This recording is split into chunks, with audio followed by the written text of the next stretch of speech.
मैं दूध गर्म करके रसोई से लौट रही थी, तभी सास के कमरे से अजीब आवाजें सुनाई दीं। सास बार बार कहती थी, अब बस करो, मैं थक गई हूँ, अब मुझमें ताकत नहीं है, तुम बहुत ताकतवर हो, लेकिन मैं कमजोर हूँ।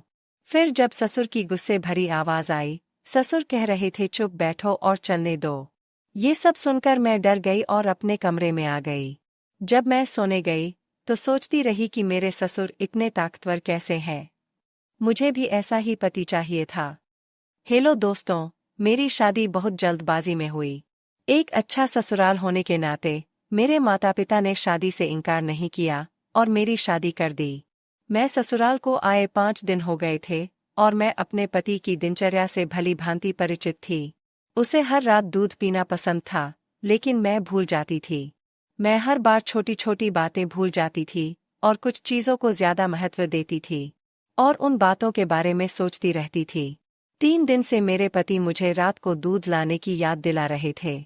मुझे दूध पीने की आदत है, लेकिन मैं फिर गई।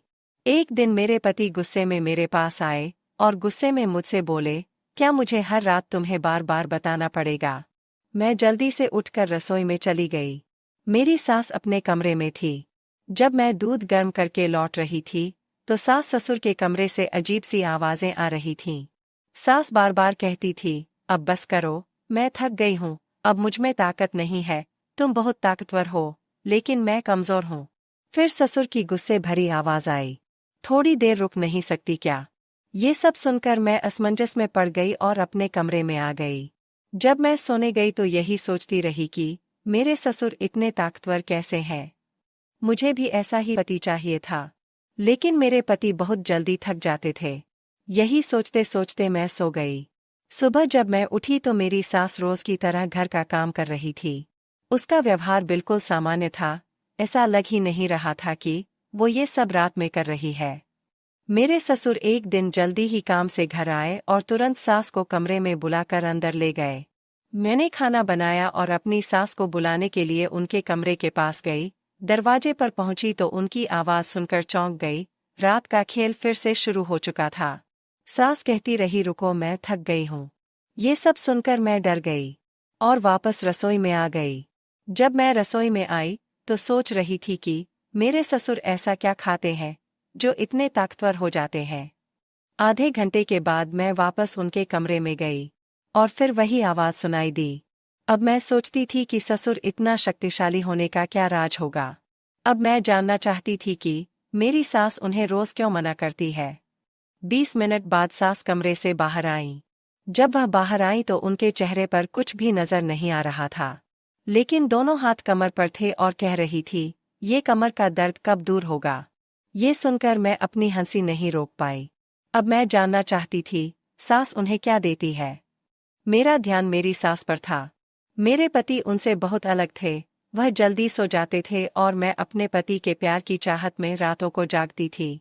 तभी मेरा ध्यान सास के कमरे पर जाता था। उन्हें देखकर मुझे आश्चर्य होता था कि वे इस उम्र में भी कैसे मजे कर सकते हैं। पति तो सो रहे थे, लेकिन मैं सोच रही थी कि काश मेरा पति भी ससुर जैसा होता। उनके दरवाजे पर सास की आवाज सुनाई दे रही थी, अब रुको, मुझे छोड़ दो। ये सुनकर मुझे बहुत असहज महसूस हुआ। फिर मैंने सोचा कि मुझे उनके कमरे में जाकर देखना चाहिए कि वो वास्तव में क्या करते हैं और सास ससुर को क्या खिलाती हैं। मैंने यह जानने की कोशिश की, लेकिन कुछ पता नहीं चला। फिर मैंने सोचा, वो चीज़ कमरे में छुपी होगी, इसलिए मैं देखना चाहती थी कि वे अब क्या करते हैं। फिर मैं उठकर सास ससुर के कमरे में चली गई। कमरे में लाइट जल रही थी। इसका मतलब था कि वे सोए नहीं थे। खिड़की से आवाज आ रही थी। सास कह रही थी कि तुम मुझे इस उम्र में भी नहीं छोड़ रहे हो। आप जानते हैं कि अब मैं थक चुकी हूँ। ससुर जी कह रहे थे, थोड़ी देर सहन कर लो, फिर तुम्हें दर्द नहीं होगा। कुछ देर के लिए सास शांत हो गईं। मैंने खिड़की से देखने की कोशिश की, लेकिन पर्दा लगा हुआ था। आवाज तो सुनाई दे रही थी, लेकिन दिखाई कुछ नहीं दे रहा था। यह देखकर मैं निराश हो गई और अपने कमरे में लौट आई। मैं भी अपने बिस्तर पर आकर सो गई। तभी मेरे पति गुस्से में बोले कि इस समय कहाँ से आ रही हो। उसके सवाल ने मुझे हैरान कर दिया। मैंने उनकी तरफ गौर से देखा तो पति अपने बिस्तर से उठ खड़े हुए और मेरी तरफ अजीब नजरों से देखते हुए बोले, तुम मेरे बारे में क्या सोचती हो? मैं सो रहा हूँ, तो तुम कुछ भी करोगे और मुझे पता नहीं चलेगा। पति के गुस्से ने मुझे परेशान कर दिया। उन्होंने कहा, सच बताओ, तुम कहाँ गई थी? मैंने तुरंत कहा, मुझे अच्छा महसूस नहीं हो रहा था। मुझे सिरदर्द था, इसलिए मैं बाहर आंगन में चली गई थी। अब तुम ही बताओ, इसमें गलत क्या है? मैंने थोड़ा जोर से बोला। वह एक पल के लिए शांत हुआ और बोला, बाहर आंगन में जाने की क्या जरूरत है? अगली बार जब तुम्हें सिरदर्द हो तो मुझे जगा देना। तुम्हें अकेले बाहर जाने की जरूरत नहीं है। ऐसा कहते ही वे फिर सो गए। न जाने मेरे मन में क्या चल रहा था। मैं उनके प्यार के लिए तरस रही थी, लेकिन खुद उनके पास जाने की हिम्मत नहीं थी। उस रात मुझे कब नींद आई मुझे ही पता नहीं चल। अब मुझे सास के कमरे से दिन रात एक ही आवाज सुनाई दे रही थी और मैं सोच रही थी कि ये क्या कर रहे हैं। अगले दिन मेरे पति ने कहा, मैं 4 दिन के लिए बाहर जा रहा हूँ। जब उसने मुझे यह बताया तो मुझे एक बढ़िया विचार आया। मैंने सोचा, चलो देखते हैं आज उनके कमरे में क्या चल रहा है। मेरी सास शाम को खाना खाने के बाद बाहर टहलने जा रही थीं और वह दोनों आपस में बातें कर रहे थे। मैं उन्हें देखकर आश्चर्यचकित रह जाती थी कि इस उम्र में भी वे एक दूसरे के साथ समय बिताते हैं। उनका और मेरा जीवन बहुत अलग था। वो लोग इस उम्र में भी भरपूर जिंदगी जी रहे थे और हम अलग थे। उस दिन मैंने जल्दी से अपना सारा काम खत्म किया और अपनी सास ससुर के कमरे में चली गई। आज मैं सास के कमरे में छिपकर सच जानने की कोशिश कर रही थी। मेरे ससुर अपनी पत्नी से बहुत प्यार करते हैं और उसे बहुत खुश रखते हैं। मेरे पति मुझे इतना खुश नहीं रख पाते।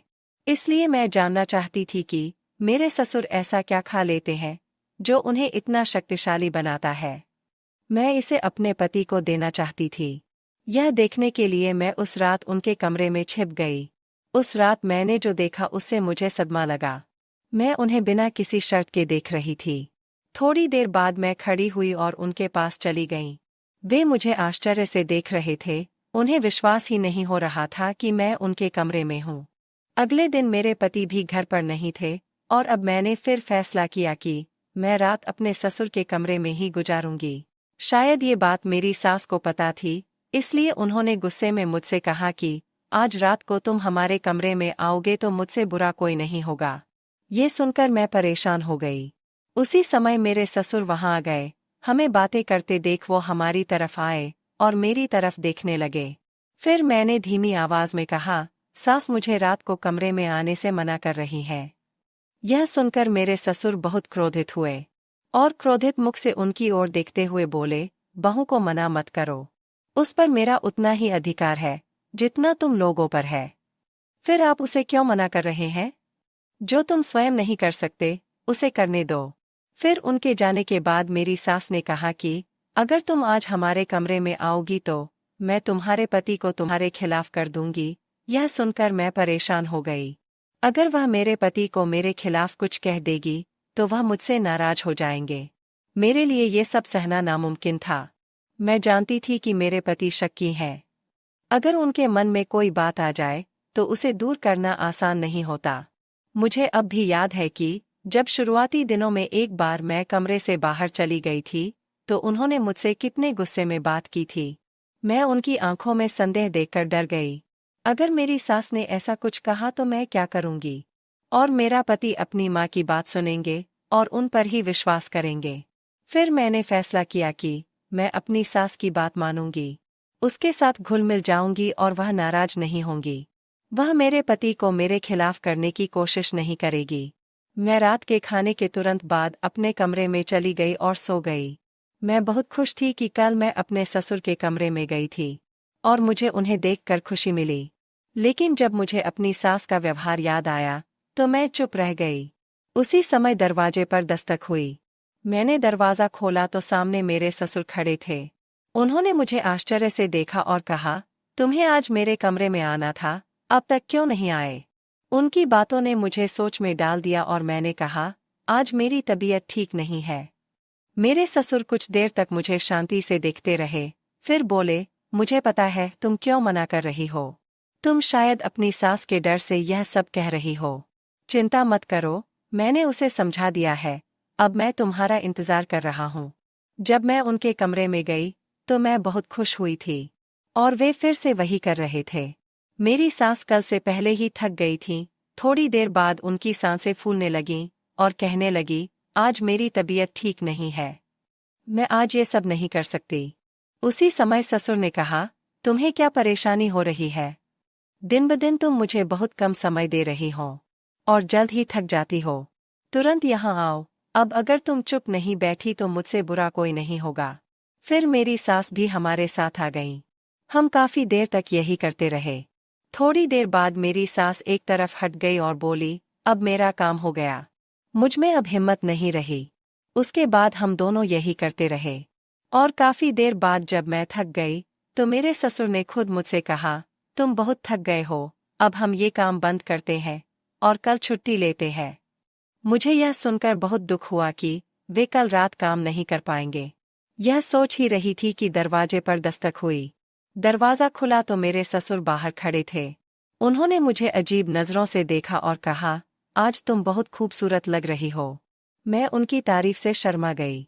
उन्होंने कहा, चलो आज भी काम करते हैं, कमरे में आओ, मैं तुम्हारा इंतज़ार कर रहा हूँ। मैं उनके कमरे में चली गई और फिर हम तीनों वही करने लगे जो पिछले 2 दिन से करते आए थे। अब मेरा मन कह रहा था कि मुझे ये काम हर दिन करना चाहिए। अगले दिन मेरे पति भी घर लौट आए।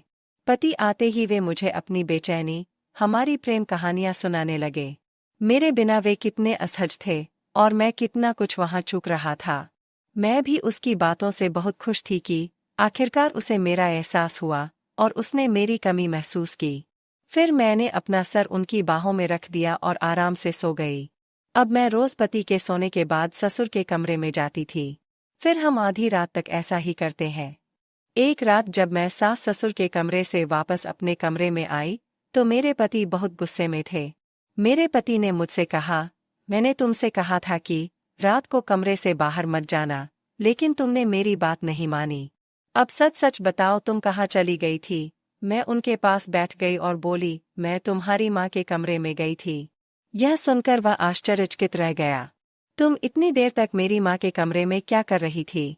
उन्होंने मुझे संदेह भरी नजरों से देखा।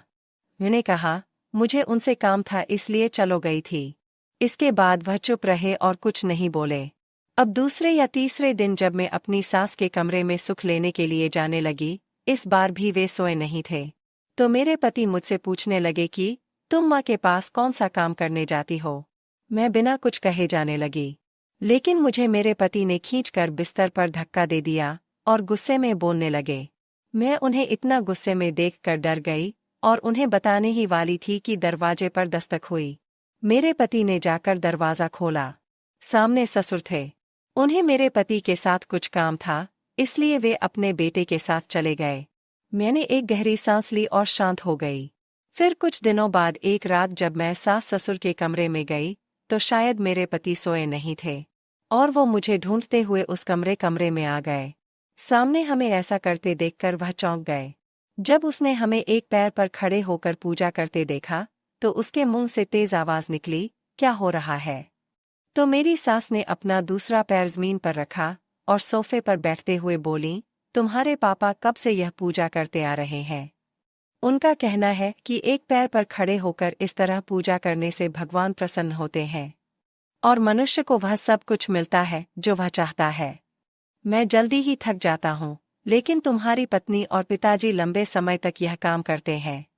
पता नहीं ये दोनों क्यों नहीं थकते।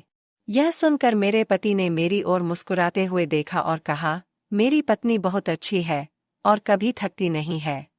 उन्होंने खुशी से ऐसा कहा। यह सुनकर मैं शर्मिंदा हो गई, लेकिन फिर मेरे पति ने सभी को समझाया कि इस तरह का अंधविश्वास रखना ठीक नहीं है। अगर सच्चे मन से भगवान की पूजा की जाए तो सब कुछ ठीक हो जाएगा। काफी समझाने के बाद मेरे ससुर मान गए और फिर एक साधारण इंसान की तरह व्यवहार करने लगे। अब वह सुबह नहा धोकर भगवान का ध्यान करने लगे और हमने भी अपने आप को सुधार लिया और अच्छे से रहने लगे। दोस्तों, अगर आपको यह कहानी पसंद आए तो हमारे चैनल को सब्सक्राइब करें, लाइक करें। आपको आज की कहानी कैसी लगी, हमें कमेंट करके ज़रूर बताएं।